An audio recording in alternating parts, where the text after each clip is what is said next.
Allo kalle don lalli sua, allo kalle don lalli sua, rei lo te a lo kal thua yang amaring tu te a shuai khom don, avalim mong don e lal pang e chu ao thom ne va tir ko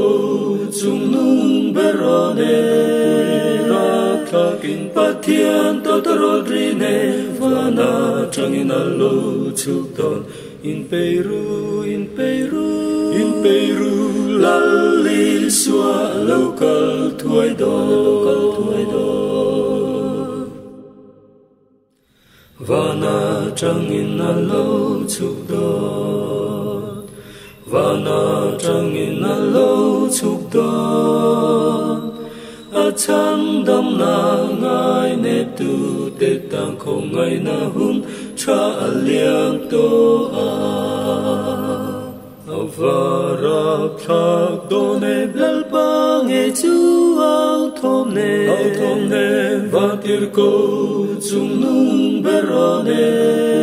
rakha kin pathian to rodrine vana changin allo chuk don in Peru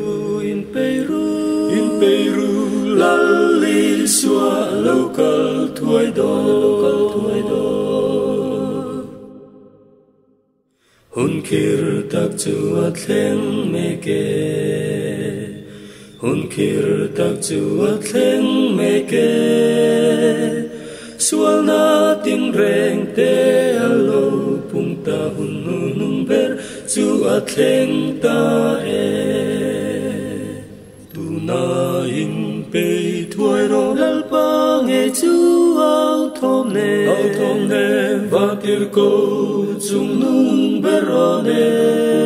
rakha kin pathian to rodrine vana changin allo chuk don in Peru lalli sua local thuai do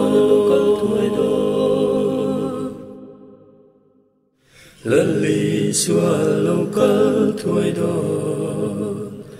lalli sua local thuai do lim le lo ma tok turin ko vel hoi san la isua pan ro hun tlem te châu in nei lal pang e chu ao thom ne va tir ko chung nung berone rakha kin pathian to rodrine vana changin allo chuk don in Peru lalli sua local thuai do